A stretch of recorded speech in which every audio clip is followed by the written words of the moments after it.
Hello, everyone. Welcome to Tomorrow. My name is Space Mike. I am joined by the ghost host, Dutta, and Ryan Catton.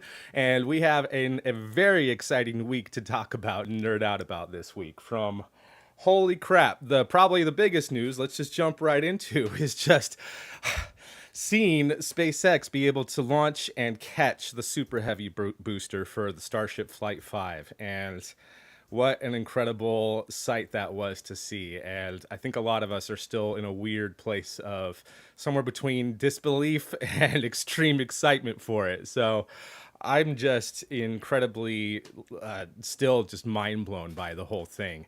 And, let's go around and kind of discuss what we saw for this. And we can get into a little bit of the nitty gritty before we move on to some of the other things that happened this week.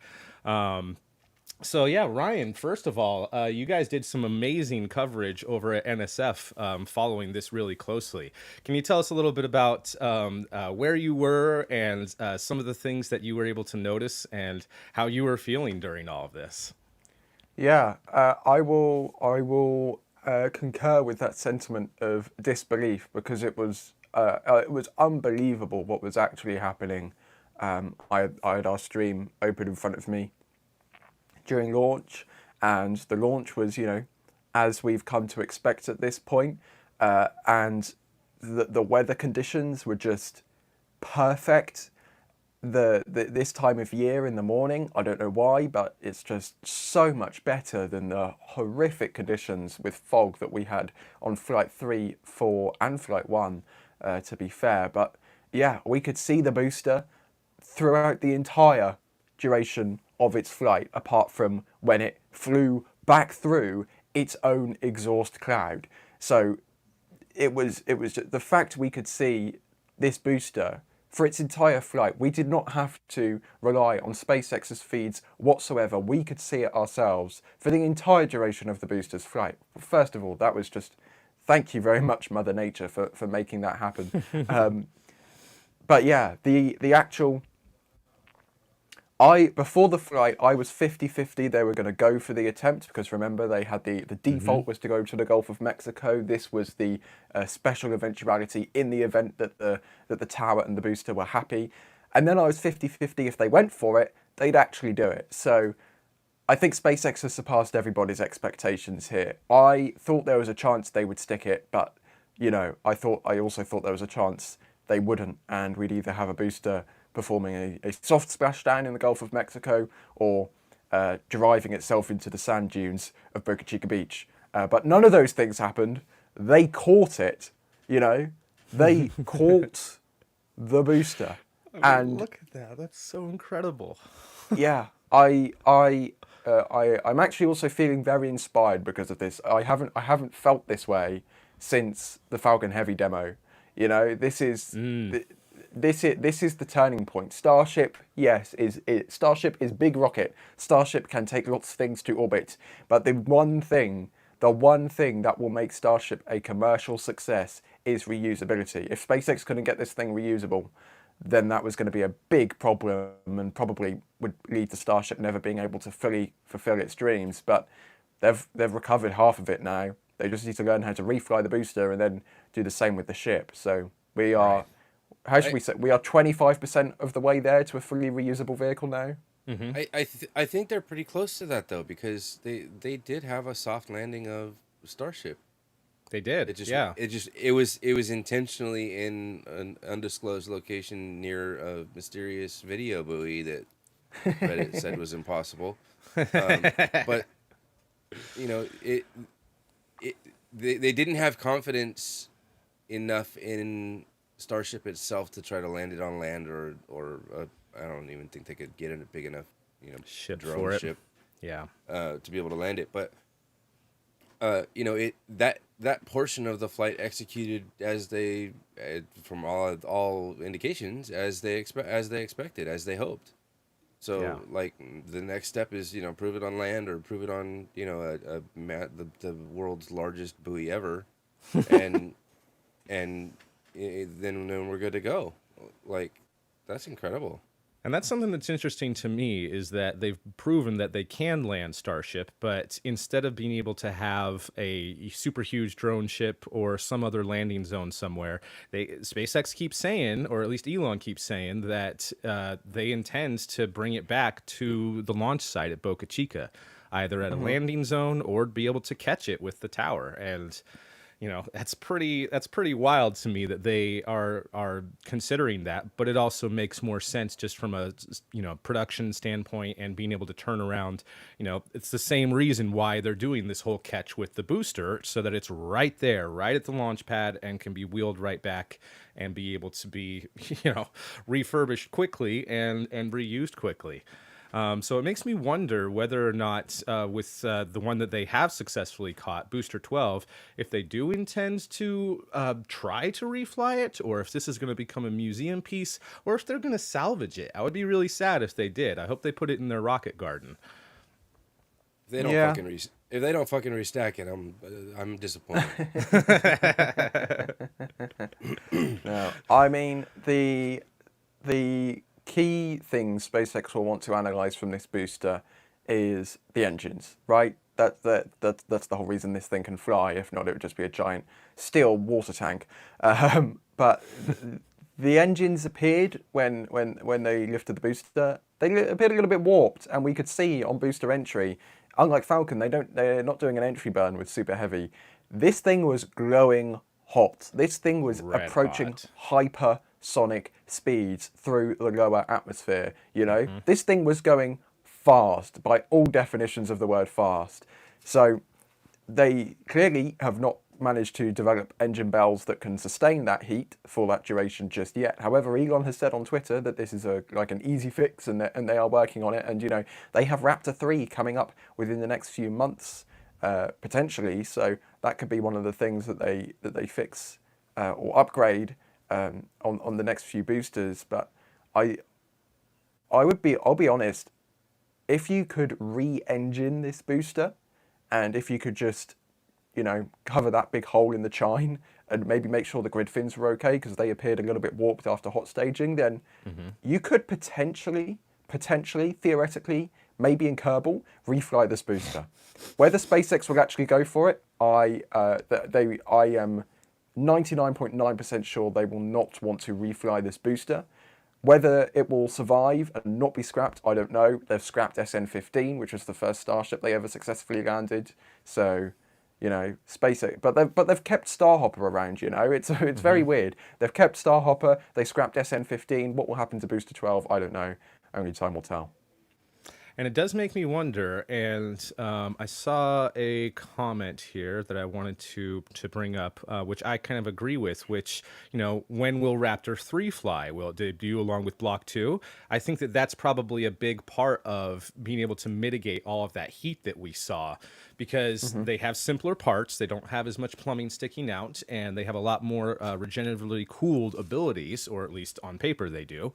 So I'm really excited to see whenever that gets going, because they might not need any other, heat mitigation or any other protections with just the Raptor 3s, which, to my understanding, aren't going to start flying until at least the next flight of Booster 13, but possibly even later than that. I'm not sure. Yeah, well, we're kind of by the English. From the hardware we've seen at Starbase, we're kind of guessing that SpaceX intends to fly version 2 ship many flights prior to version 2 booster. So we assume they'll be flying a V2 ship on top of V1 booster. So whether that V2 ship has Raptor 3 engines like straight out the gate, that's a good question. All we've seen from Raptor 3 so far is serial number 1, which has conducted some testing at McGregor. At least that's all that SpaceX has shared with us. And we've seen hardware for 2 or 3 version 2 ships now.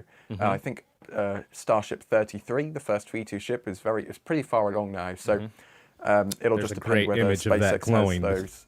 Yeah, I mean, just look at the engine shielding. It is that's toasty. But yeah, man. I'm not sure if SpaceX will have enough Raptor 3s with enough testing experience, should I say, for Ship 33 depending when they want to fly it. Dave Avery does bring up a good point as with this comment on screen here. Starhopper requires no GSE. Ships and boosters require ground pressurization. So that might be part of it. Although with it being stainless steel and all, I feel like they could still hold themselves up pretty well. Let's see. Rethinking my statement that Raptor 3 can handle the plasma. Its cooling ability occurs while running only. Good point. Good point. However, I wonder, though. I'm just hoping that they don't have to add any more hardware for that section, because obviously you have the tyrannical rocket equation. The more stuff that you add, the less that you can bring to orbit. So hopefully, just with what the upgrades they have planned for Raptor 3, they'll be able to mitigate a lot of that. But even so, even with that warping, it wasn't... Yes, it looked a lot worse after it first landed, but a few days later, at least to me, just the images that I saw, it didn't seem that bad. And maybe just replacing the nozzles on them wouldn't be as big of a deal as having to replace the entire engine and all of the plumbing. That's not reusable. That is refurbishable. You're right. Yeah. And as some people have pointed out too, even in its current configuration, even if we are able to land Starship, there's still the hot staging ring. That's although they are recovering that with their ships. That's part of restacking. I would still call both craft reusable, and the hot staging ring is an expendable part. Like, I'm okay with that. Yeah. Oh man. But So at the exciting, same time with Raptor 3, you have the reduced complexity, you have the reduced weight, you have the reduced cost. Like, you're going in the right direction for all three of those levers.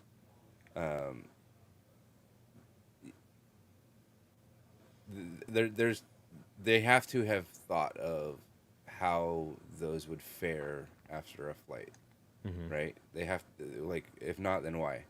Just for cost? That doesn't get them where they need to go.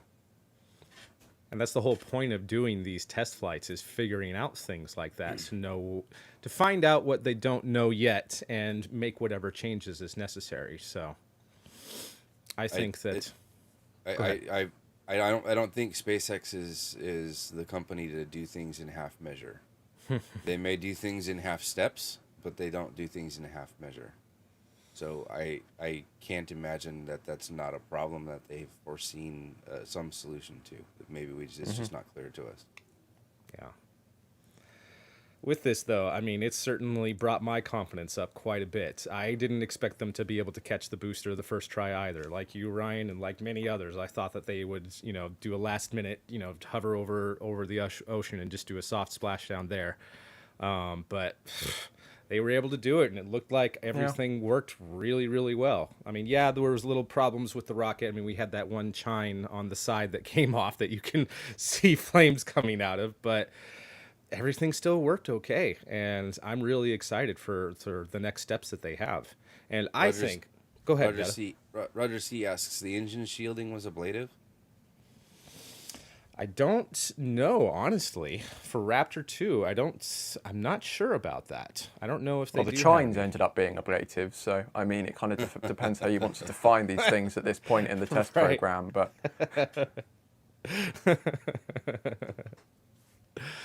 Oh, man. How long until the next launch? John T's guess is 6 to 8 weeks. That would be incredible.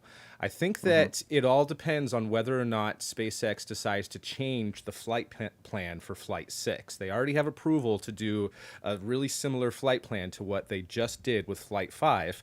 They've already got that license from the FAA, but if they change too many things and change the flight plan, then they have to reapply all over again. And even if they are ready in a couple of weeks, we would be at the mercy again of pending regulatory approval.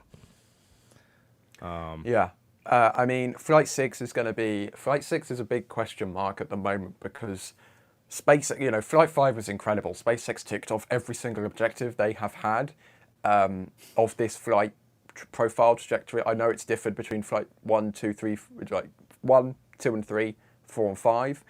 But it's essentially the same thing, right? Launch from Starbase on a suborbital trajectory, land Starship in the ocean, and bring the booster back. That's like the end goal of this suborbital trajectory until they figure out in-flight reignition of the Raptor.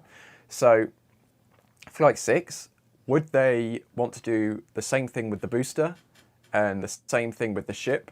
Or would they want to try and do some of those in-space tests with the ship again, like they did on Flight 3 that they couldn't do? Will they then go for that in-space Raptor burn? And I am going to speculate here. I think SpaceX might go for an in-flight burn on ship with the Raptors, because Flight 6 is going to be the last flight of the version 1 Starship, we believe, with Ship 31, because Ship 32 doesn't have all of its tiles. It's sat out in the rocket garden for months. SpaceX hasn't done anything with it. You know, it's our guess is it's a spare ship to Ship 31 in case Ship 31 was destroyed or damaged beyond repair or something like that.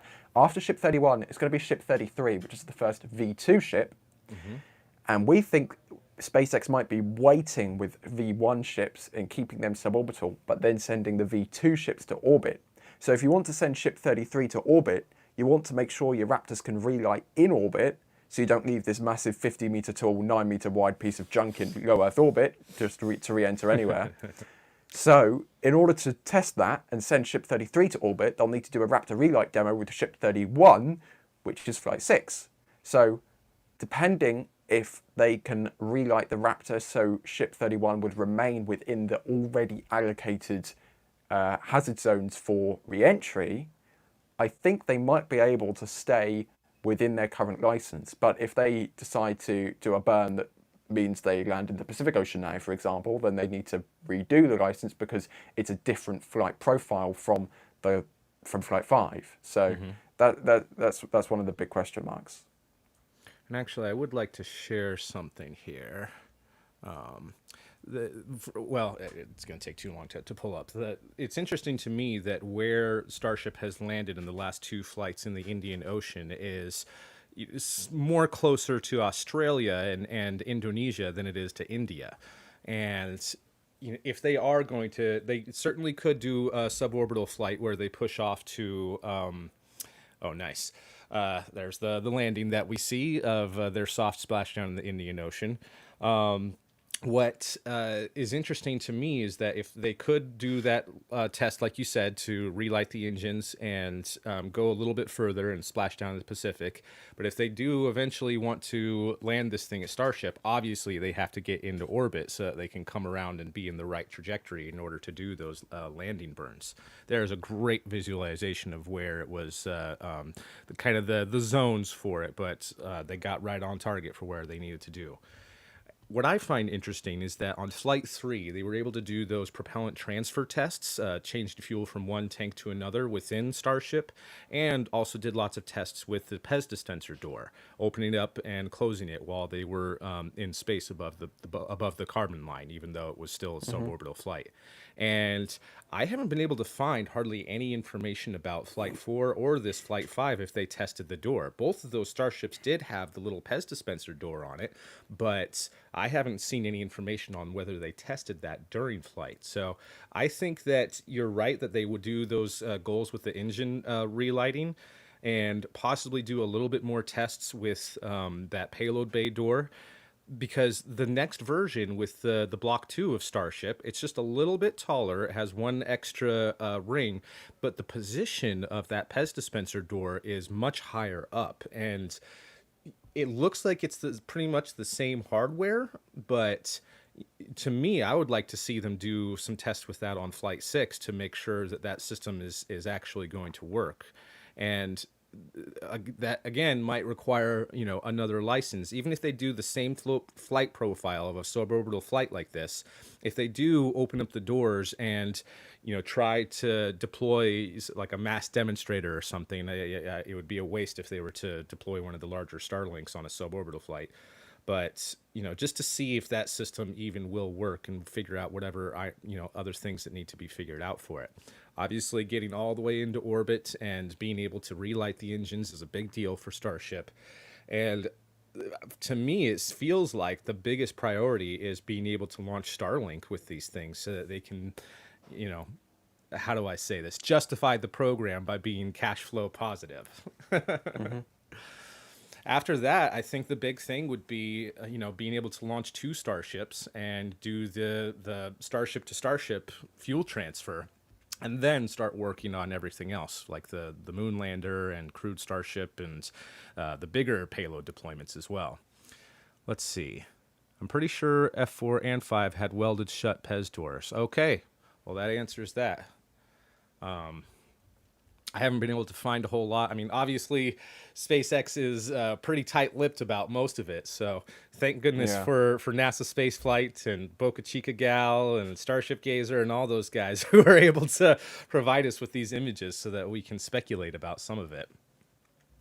And yes, I agree, Aravel. They should deploy a mass simulator with a camera. That would be awesome, so that we could get some incredible views of Starship. I mean, don't get me wrong, the views that they have on there, especially during re-entry, are incredible, but it would be awesome to get a real photo or video of the entire Starship while it's in space. Let's see. Adam Baker says they must have gotten the wastewater EPA permitting ironed out. For now, yep, I think so. Yep. Hopefully Yeah. they won't have any more problems with that. No. So basically, what was happening with that was that SpaceX was operating SpaceX was operating under the incorrect permit. So they had a permit, but it was the wrong permit, and they were essentially dumping too much water for that permit. So they had to get a new permit in order to, operate the deluge system legally. I don't know if that's the correct terminology, but without getting in trouble, which they did for this flight. If you remember, a few days before the flight, at something like midnight, SpaceX ignited the deluge system twice, seemingly out of the blue for no reason whatsoever. However, if you go look back and look at the licensing and permitting documentation, at like 23:59 that evening, SpaceX was approved the permit in order to use the water deluge system without getting fined. So you can then see how those two events correlate to each other quite nicely. Ross asks, do you think the flames coming out of the QD was intentional? No, flames coming out of QDs are never intentional. Maybe there's a couple things that they still need to work on. Yeah, definitely, but at least we didn't have a major anomaly. And honestly, I thought that this was gonna, I had high hopes, but I thought that they were gonna damage the tower really bad somehow coming in on this. And seems like everything is fine. So I'm really happy how this turned out. Mm-hmm. And Tommy Vask says the main thing about the bay door: don't put AI in charge of it.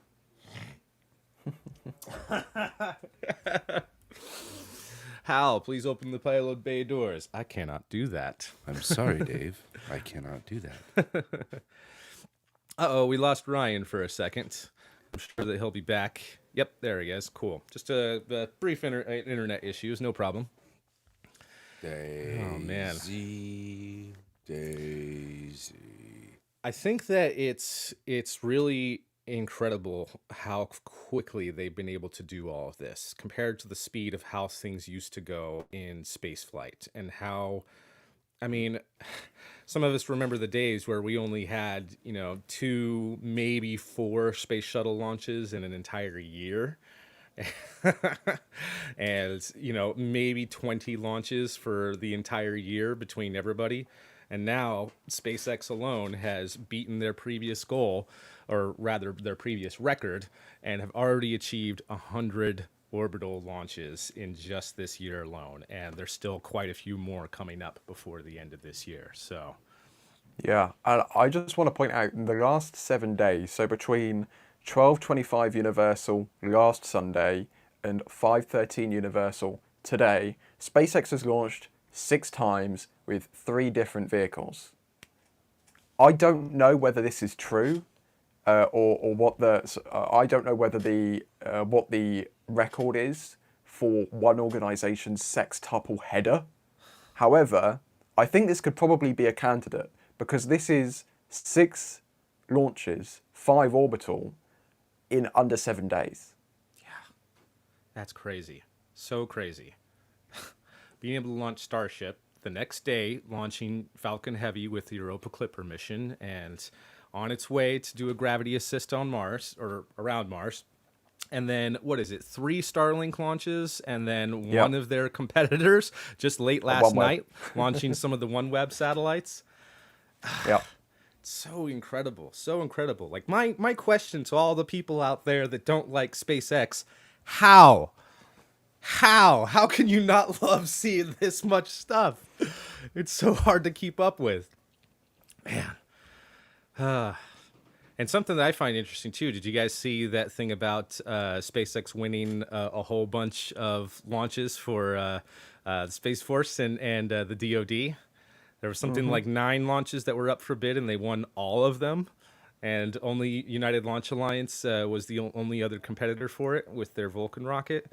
It makes me feel Yeah. bad for ULA, but at the same time, it's like, If you can't create a rocket that is commercially viable enough to beat your competitor, then that's not ULA's fault. Or wait, sorry, no, that's not SpaceX's fault. That's ULA's fault. You know, yeah, oh, we need to be fair and hand these things out to people. I mean, this is capitalism. This is how the commercial industry works. If you can offer the same service, maybe even a better service for half the price, I'm going to pick the one that's half the price. right.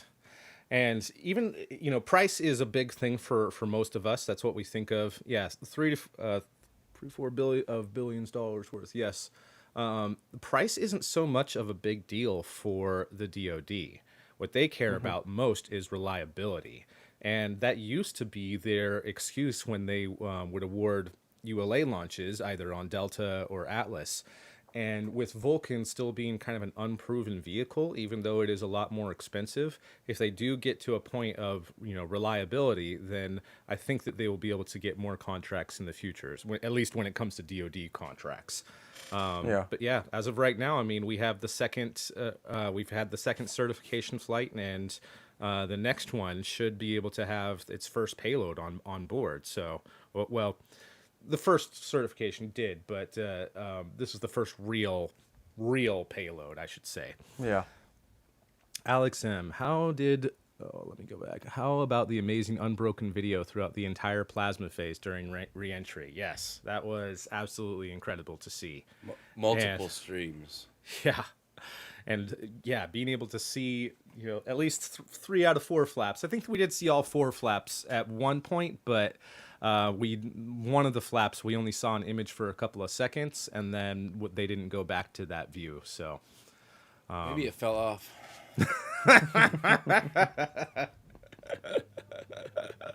that's why it took so long to release the buoy cam. They wanted to make sure that wasn't visible. Oh, man. We recently had a tank slip, didn't we? A tank slip? Yeah, didn't one of the recent launches, Ryan? You posted a screenshot. They had a slip where the internal tank camera was shown on the live stream. Yeah. Oh, that. It's just one of those things like because the second stage camera automatically rotates throughout all of their views, and then when it cuts to the internal camera so the engineers can see what the propellant's doing, it's meant to cut to the world map on the the public feed, but it didn't cut to the world map, so we got to see inside of the second stage tank. So this seems to be like an ongoing gaffe with SpaceX. So they're not meant to share the internal tanking views, but I'm sure the people in the video team got a bollocking for it. But it was still, they keep doing it. Thanks. It's great. It's nice to see. I know you probably got in trouble for sharing that with us, but Yeah, I remember years ago after It was a sequencer. I had nothing to do with it. It wasn't my fault. blame the AI. We didn't do it. I remember years ago, many of us would have killed to see that launch after what was it, the CRX-3 explosion, CRX-4. I'm trying to remember which early CRS mission it was that exploded, and because of the COPD Was it 7? tank. Was it 7? Gosh, I am having a hard time remembering. I have a Google. It was CRS-7. Yep, you're right.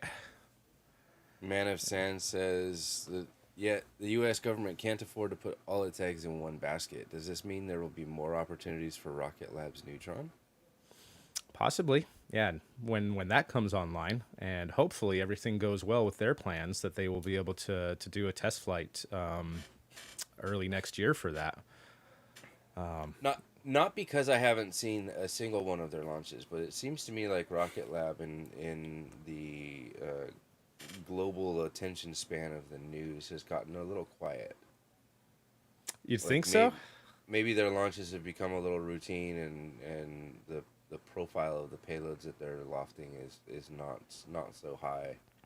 Is that a failing on their marketing team, or a failure on news being the news about them being not sensational enough to capture the news cycle, or like where does that come from? I would agree with that when it comes to Electron launches. And I do have a theory about that, but I feel like a lot of the media attention is being, at least in terms of Rocket Lab, is being dominated by all the finance guys and talking about, where its stock is going. And it's kind of fun to see a lot of these guys be excited about Neutron and trying to follow its development. And I think that Peter Beck has been really smart, like releasing that video of the test firing of their next engine.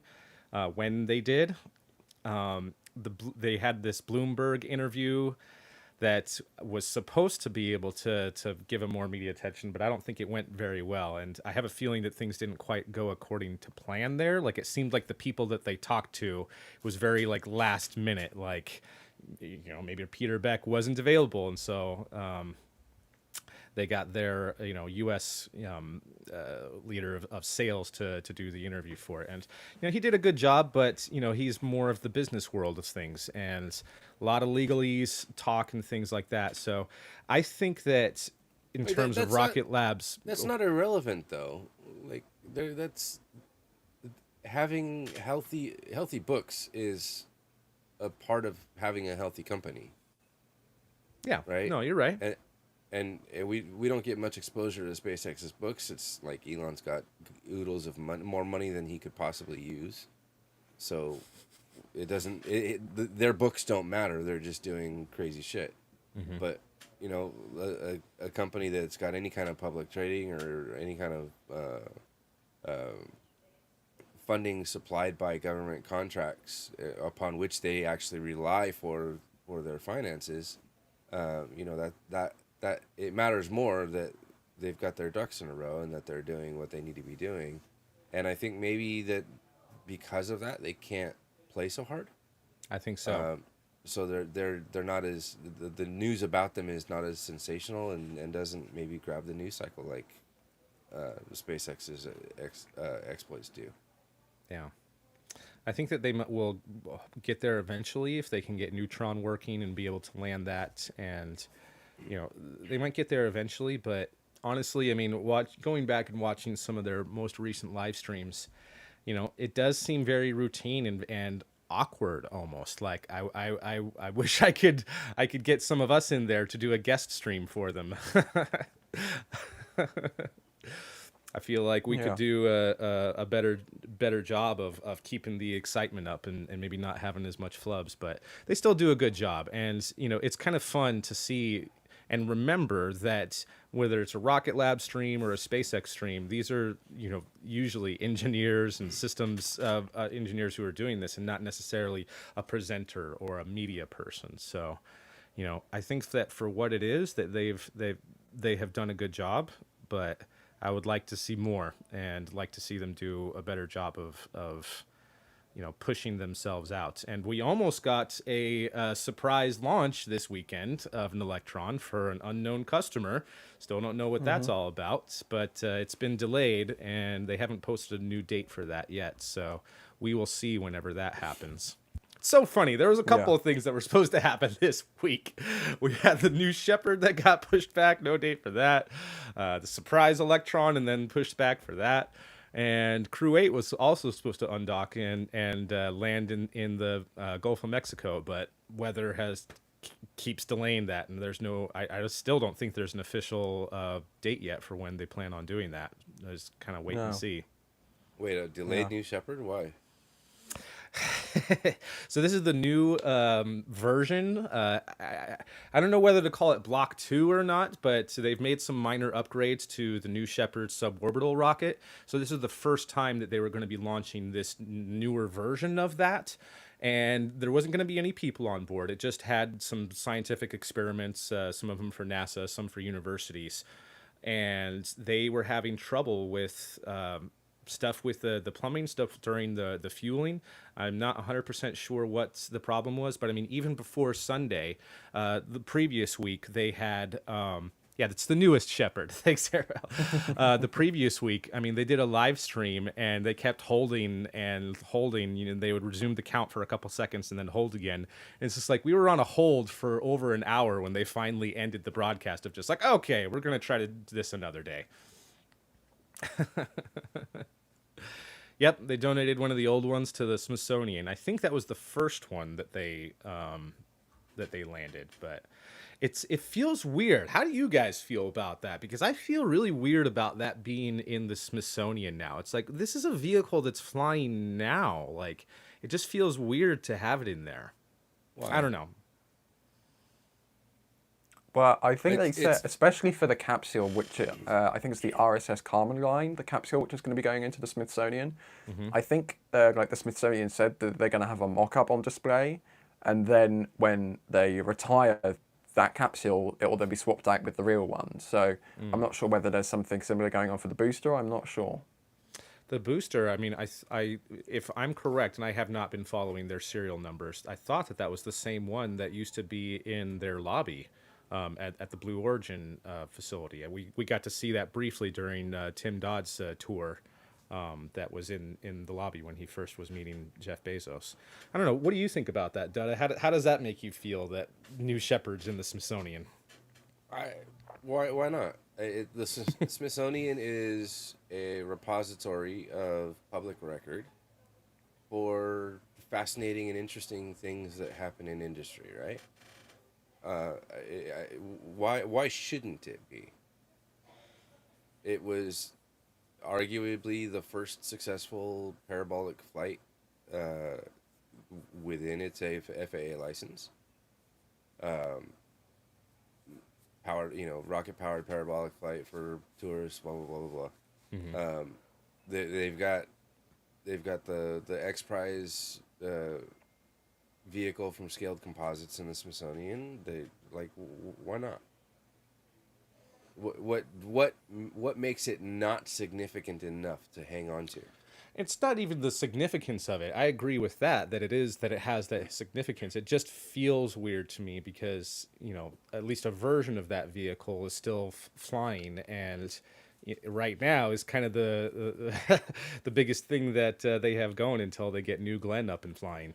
I don't know. It just feels weird to me for some reason. I can't quite put my finger on it. And several people Air and Space Museum had a cockpit for a 747. There's still 747s flying. Yeah, and I mean there are several places that have why not? dragons on display, like the early Dragon capsules when it was just the cargo vehicle. I don't see any reason not to. It also alleviates Blue Origin from having to store and maintain that artifact when it's not being used. If you hand it over to the Smithsonian, that's their problem. Yeah, good point. Hadn't thought of that. Since we're talking about New Shepard, I wanted to briefly mention the I don't even know what his title is, but the leader of ISRO, the Indian Space Research Organization, Sumaranth, I think is how you pronounce his last name. He did a presentation this week that showed a little bit more details about some of their upcoming rockets, and one of them is a New Shepard clone to do the exact same sort of thing and have little tourist suborbital flights. So, not sure when that's going to come online. Probably 2, 3, maybe 4 years from now. But I just thought that was interesting. Maybe they can they're make that getting affordable. Yeah, maybe. Because I also think I read from India that there's been a little bit more information trickling through on the NGLV, their next generation launch vehicle, which is going to be big rocket. The first stage intends to be reusable. Where have we heard that before? And I believe they announced the plan is that they want to try and attempt a recovery of that booster on the vehicle's third flight. So we have a timeline of sorts maybe with that, but it's good to see that they're at least planning this stuff out, and it's unlike some renders we've seen for, let's say, a dominant European rocket. It's not just something, oh, we'll do it in the future at some time. Oh, maybe we'll bring the boosters back. We're not sure, but it's on the plans. Don't worry about it. They're actually like, oh, we're going to give it a go on the third flight. Yeah. And something too, something that somebody pointed out was just like, wow, this thing is bigger than Falcon 9, but takes less payload to orbit. And I feel like doing a whole video about this. The reason why it's going to have less payload to orbit and why the rockets they have now, for the size that they are, don't have the same performance, is because of their launch profile. Normally, where they launch from the Sriharikota Launch Center, it flies directly over Sri Lanka, which is a separate country. You can't do that in that level before you've reached Max Q. So they have to do this crazy maneuver where right after launch, they have to pitch hard downrange to be able to avoid Sri Lanka, and then pitch again to get back to, if they're going for like something close to like in somewhere between like 20 to 50 degrees inclination, they have to pitch again really hard to get into that inclination. Otherwise, if it's some sort of polar orbit, that first hard pitch that they do to avoid Sri Lanka, then they can just stay on that trajectory to get into a polar orbit, north-south. But if they're trying to, line up something that like what they plan to do with Gaganyaan to be in the same inclination and potentially altitude as the International Space Station, they have to do two really hard pitch maneuvers, and that's why even with the plans and specs that they've put out for their new reusable rocket, that it doesn't have anywhere near the payload performance as Falcon 9, is because of that launch trajectory, and it's a really big kind of shooting themselves in the foot. Yeah, we've seen similar things from the Japanese launches from Tanegashima, because there's, Japan has a lot of islands, and if you want to get on your trajectory with some of the last couple of flights of the H3 rocket, the new H3 rocket, they'll launch going this way and then pull a 90-degree right-hand turn. Yeah. And you're like, we see it on the tracking cameras. The rocket is moving this way, but it's pointing this way, and it's like drifting through the sky. And it's like they have to burn so much energy to perform that turn. And the Chilima 1 from North Korea, from their spaceport, has to do the same thing because, international relations, they can't fly over China, they can't fly over Russia, they can't fly over South Korea, they definitely can't fly over Japan, so they have to do this weave through the Yellow Sea in order to not fly over anybody's territory but still manage to get something into orbit. And hey, at least props to them for adhering to those rules. Yeah. I'm just saying, if you dropped it from a plane, you could pick any orbit you want. What we need the giant flying aircraft carriers like in the Marvel movies and launch from there. Have some sort of more stable platform. That's something that I've thought about for years.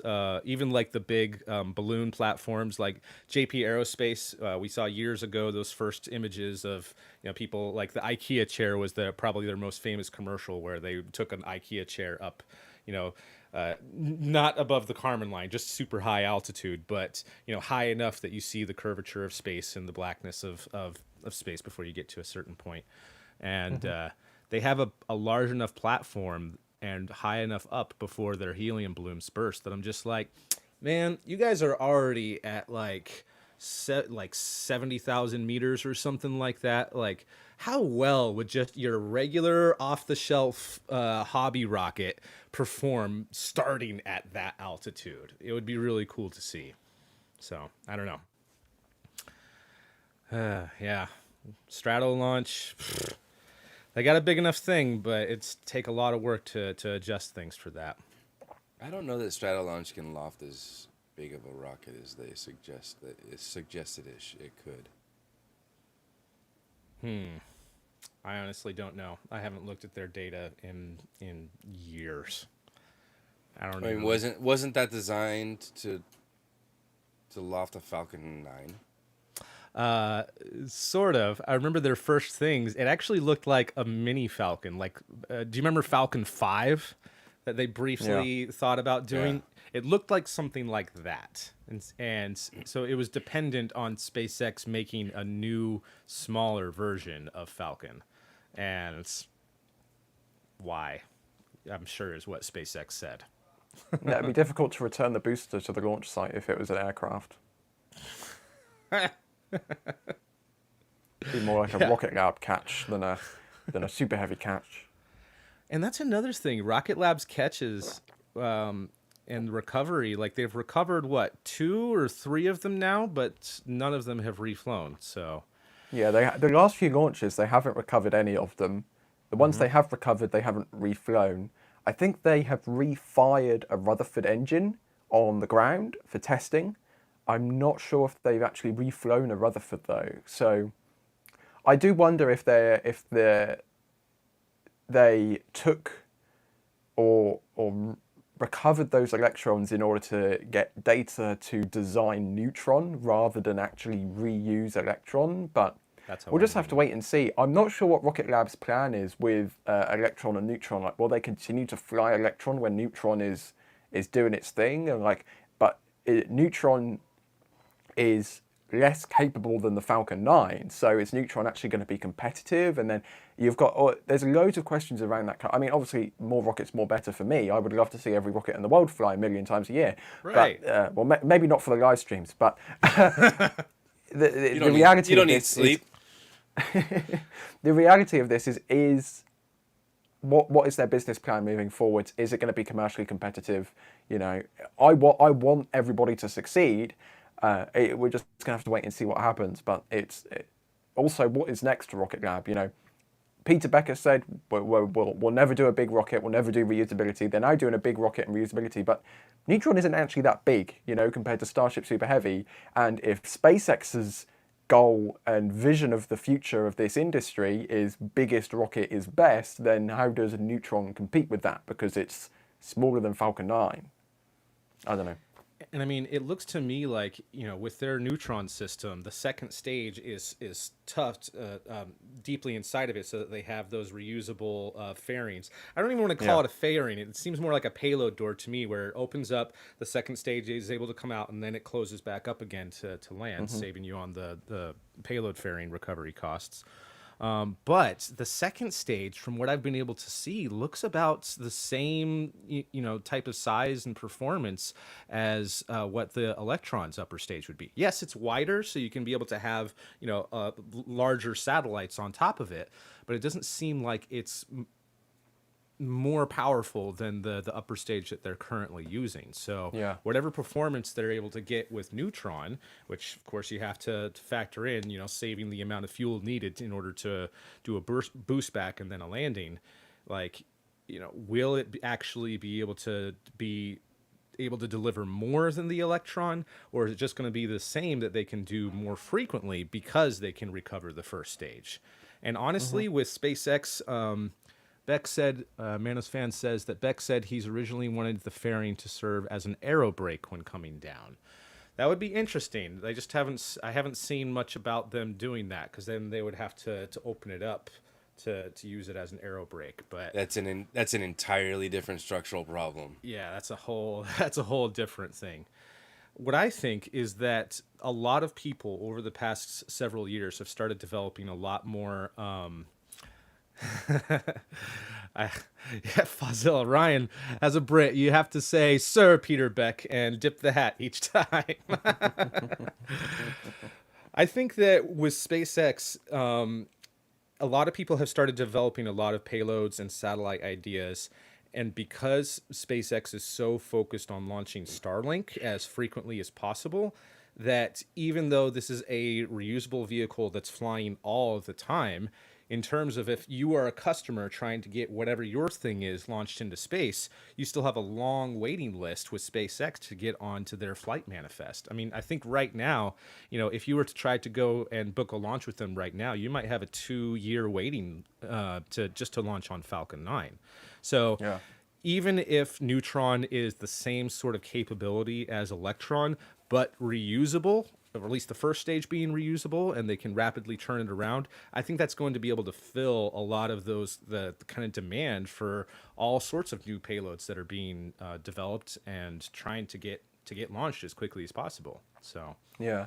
And that 2-year lead time is a big thing where the smaller companies could fill that market niche because, this surprise Electron launch from Rocket Lab, they said that the contract was signed, the time difference from signing the contract with the customer to launching the rocket is going to be about 2 months, which is crazy fast. yeah. Talking about a 2-year lead time. Okay, we want to launch this mysterious black box payload, whatever it is. we want to do it ASAP, and they're like, all right, sign the contract. We'll have you on a rocket in 2 months. That's crazy. We have Firefly, who are working with the Space Force on the rapid response. 24 hours, have a payload ready, put it on the rocket, and launch it to its intended orbit in 24 hours. SpaceX doesn't seem to be working on those kind of things. They're more focusing on the get as much stuff into orbit as quickly as possible route, which might be the most commercially successful route.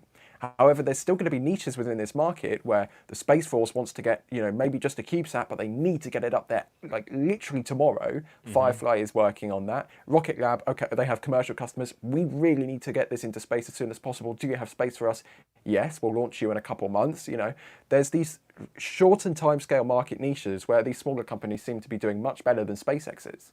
And I agree. And even as much as SpaceX has, there's still plenty of market for all of these competitors. Sorry, what were you going to say, Dutta?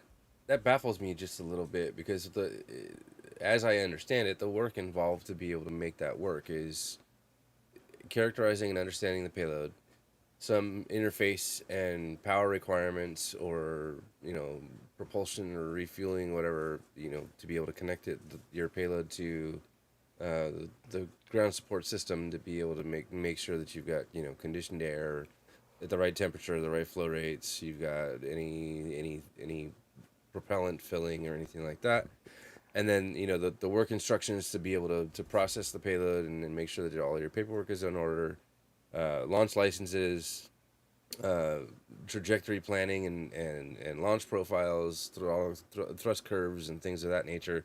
Like, if anybody has all of that stuff characterized really well, it would be SpaceX. Like, why would that be something that they're just not interested in the money to chase after that, or be open to that? And the smaller companies are hungry enough that that's a market they need to entertain. Like, why is that something SpaceX wouldn't want to be doing? I honestly don't know. It doesn't seem like they are interested in doing any more upgrades for Falcon or Dragon, and even the rideshare type of stuff that they do on missions are developed by other companies, and it's just part of the whole. Ride shares are more complex. Like, Yeah. you've got all of the stuff that you do for one, but you got to do it for six. Right. And that's why I think Rocket Lab actually has a bit of an edge there, because of their Photon upper stage that provides power to the payload, provides all sorts of those types of systems. And because they have provided that data well in advance to potential customers, they can design their stuff around that so that they do have a smooth integration.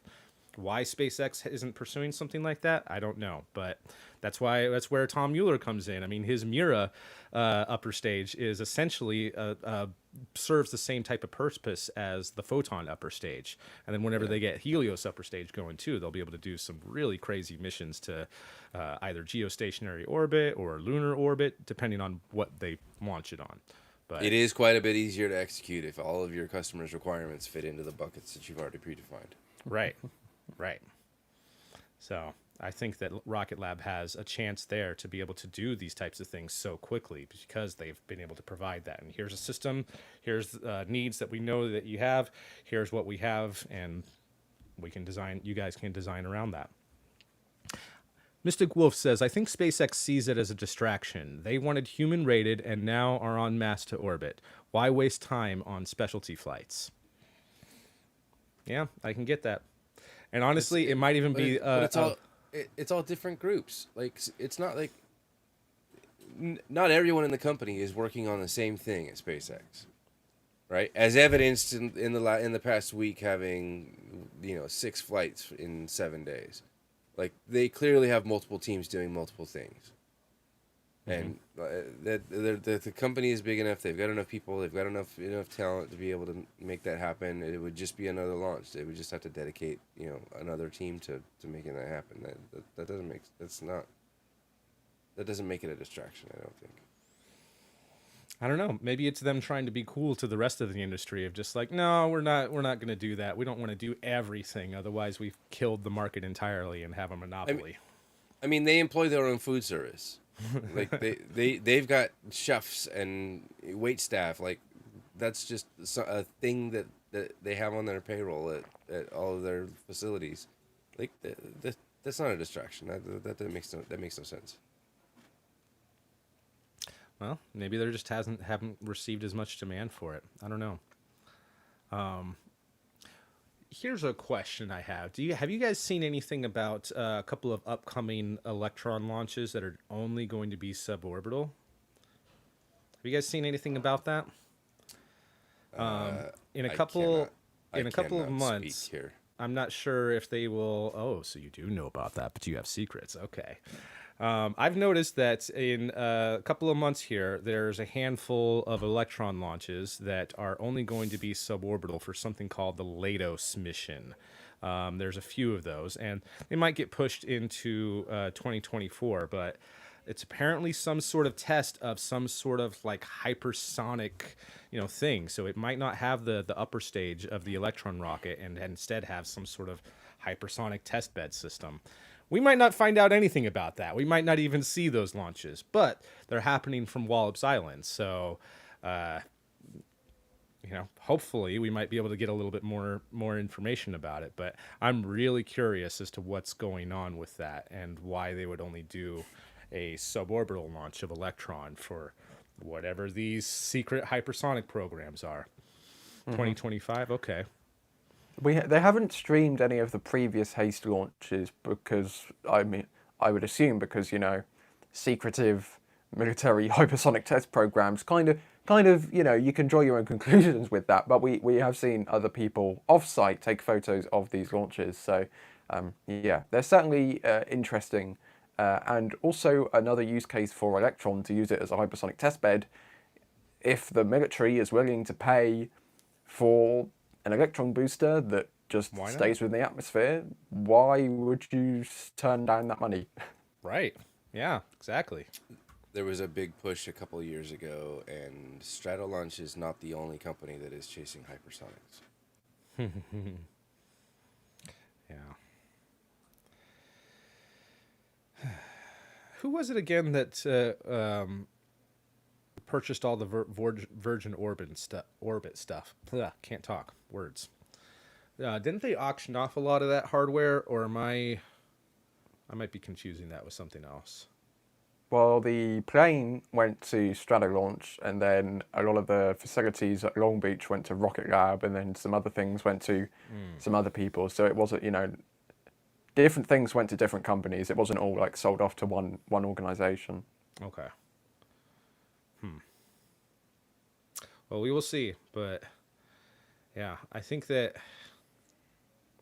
I don't know. That's a hard one to determine when it comes to the air launch stuff. And unless there is some sort of secret customer out there who's in dark mode, I don't really see Stratolaunch coming up with anything anytime soon. But hopefully I'm wrong. Hopefully they do have something in the future, because I like that kind of stuff too. What about Russia and China? What RLV stuff do they have cooking? Well, China has a lot of RLV stuff cooking. There's something like 8 to 10 different vehicles that are trying to do that. As far as Russia goes, they have a couple of paper rockets, but nothing has actually gotten started from that, as far as I know. I mean, activities at Roscosmos are almost down to a halt. All that they're doing right now is ISS missions, a handful of their military missions, and that's pretty much it. And a large part of their workforce got recruited for the war. So even if they do still have some ambitious ideas, I don't see them doing much in at least not over the past three years. They're also Yeah. burning a lot of money on this war. Yep. Yeah. So they're losing money and they're being sanctioned like nothing else. So it's very difficult to expect them to do massive cool space things when all of their focus right now is on the war in Ukraine. Yeah. And I mean, something that I would love to see them do, they do have a really cool idea for their next generation of space station, which they want to put into polar orbit. It's called the Ross station. But again, it's only designs on paper. However, there are two modules that are kind of in weird, like, states of construction, but nowhere near being finished yet, because one of them was supposed to be launched to the International Space Station, but, you know, I don't think it's going to happen before it retires in 2030. But there at least is some work on it, yeah. And I still haven't quite gotten an answer yet of what they plan to do with their newest modules. I mean, the Nauka module is actually very old and had decades of problems before they finally were able to launch that. But the Prichal module, that's just a round ball at the bottom of the Nauka module that has 5 extra docking ports on it for the purpose of being able to expand it. And yes, it's only a small module. They built it very quickly, and I'm sure they could build more again very quickly. But, you know, it just would be a shame to me to see it all go to waste and not be used for something. Like, I even wonder if they would be open to, you know, any of the people that are trying to build commercial space stations, if they would be open to purchasing that Prichal node module and just use APAS docking ports on whatever expansions they want to do, because, you know, they have good hardware, at least when it comes to space stations. Say what you want about the leakiness, but those things were built in the freaking 80s, before I was even born, and they're still going strong. So I can't hate on them. Their hardware is good, at least when it comes to space stations. Did you just say they don't build them like they used to? You're too young for that, dude.